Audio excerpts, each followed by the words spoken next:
On October 14, 2012, 8 million people were glued to a single YouTube livestream watching a man fall from the edge of space. It was a scientific mission, a history record, and a moment of pure human audacity. It was also the single greatest advertisement in history.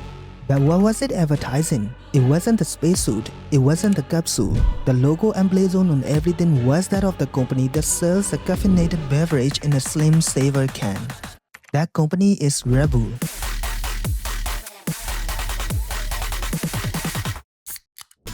This raises a question that gets to the very heart of their genius. Why would a drink company spend hundreds of millions of dollars to throw a man out of the balloon 24 miles above the earth? The answer is simple. RedBull is not just a drink company. It is a media empire and a content studio that just happens to be funded by the sales of energy drink. This is a story of how an Austrian marketing genius ignored every rule in the book to build one of the most powerful brands on the planet. And as we take a deep dive, it reveals a masterclass in creating not just a product, but a culture.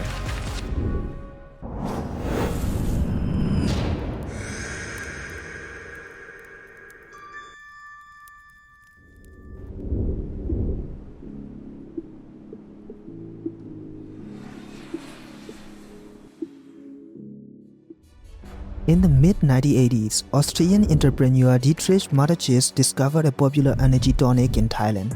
He didn't invent the drink, but he had a revolutionary vision for how to sell it. This led to two foundational strategic decisions that define all conventional wisdom. First, the creation of new category. When Mateschitz trying to launch RedBull in the West, the market research was a disaster. People hated the taste, the color, and the name. A traditional company would have killed the project, but Mateschitz made a brilliant leap. He wasn't selling the better tasting soda, so he shouldn't compete with them. Instead, he priced RedBull significantly higher than Coke or Pepsi and placed it in unconventional locations like bars or gyms, positioning it not as a refreshment but as a functional product. He didn't join the existing market. He invented a new one called the energy drink. Second, he rejected traditional advertising. Instead of buying TV commercials, Mateschitz' strategy was to get the product into the hands of a small, influential subculture, college students, athletes, and partygoers. He sponsored obscure local events and used a fleet of branded Mini Coopers to hand out free cans. The strategy was to make RedBull feel like a discovery, a secret that you were in on, rather than a product being pushed on you by a massive corporation.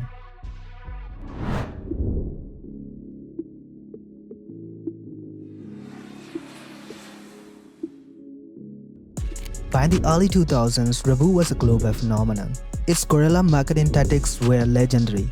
It has successfully created and now dominated the energy drink category it had invented. But every success is a double-edged sword. How do you stay authentic when you are no longer the underdog? How do you maintain your cool factor when you are a multi-billion-dollar global corporation? The very strategy that made them successful was now at risk of feeling inauthentic.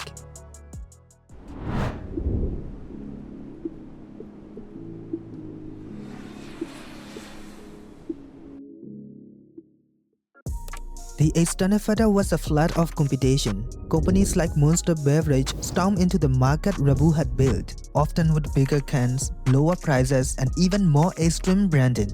They started a price war and a fight for shelf space that RedBull wanted no part of. On the surface, the challenge was about market share. But this is where we get to the real story. The deeper internet challenge was what's known as the authenticity paradox. RedBull had built its brand on being a genuine part of extreme sports and underground culture. But as a massive company, any attempt to simply sponsor a bigger event could be seen as a cynical corporate takeover of that culture, destroying the very authenticity they were trying to project. Of course, they couldn't just write a check. They had to prove they were still part of the tribe.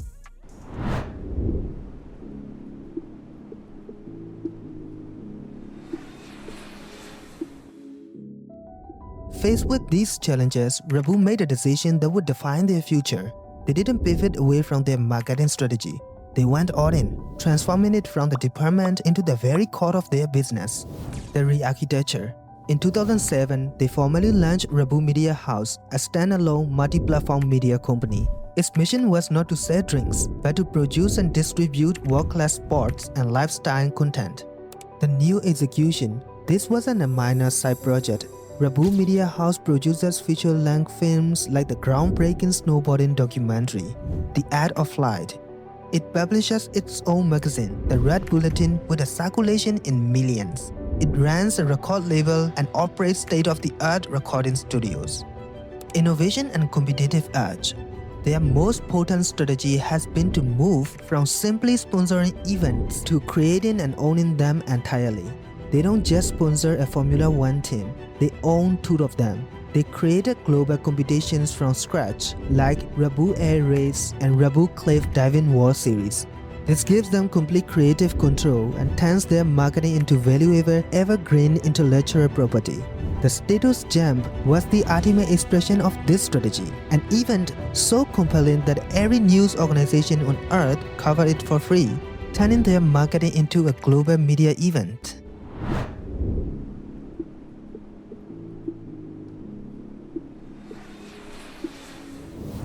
Today, RedBull is a dominant force not just in beverages, but in media. They are a benchmark for content marketing, having written in the playbook that thousands of other brands now trying to follow. Their journey proved that a brand could become a broadcaster, publisher, and a film studio, all in the service of a single coherent identity. In an age where every brand fights for attention, RedBull didn't just build a visibility, it built mythology. Its athletes are not just performers.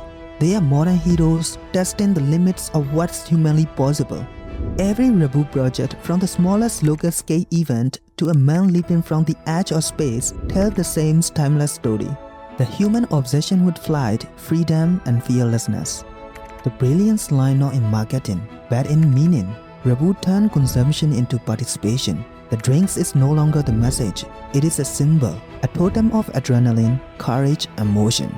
This is where RedBull transcended the idea of selling. It stopped asking, how can we advertise, and started asking, what does our brand say about what it means to be alive? In doing so, RedBull didn't just redefine marketing, it redefined how companies communicate identity and purpose in the modern age. When you sell energy, you are not selling caffeine, you are selling momentum, the idea that life should always be in motion. And that is what RedBull captured. A philosophy disguised as a drink. RedBull's story provides a powerful playbook for building a brand in the modern world. Lesson 1. Don't join the playground, create your own. RedBull didn't try to win the soda war. They created the energy drink category. This concept of category creation is a powerful strategic move. Instead of fighting for a small slice of a crowded market, the greatest opportunity often lies in creating a new market where you are the default leader. Lesson 2. Build a tribe, not a customer base. RedBull's strategy is a masterclass in what marketing experts Seth Godin calls tribal marketing. They didn't focus on demographics. They focused on psychographics, a tribe of people who identify with the value of adventure, risk, and creativity. The lesson is that the most powerful brands don't just sell the products. They give people a flag to wave, an identity to belong to. Lesson 3. Be the story, don't just tell it. This is a lesson in a powerful psychological principle, authenticity signaling. In a world saturated with advertising, consumers are cynical. They don't believe what brands say, they believe what they do.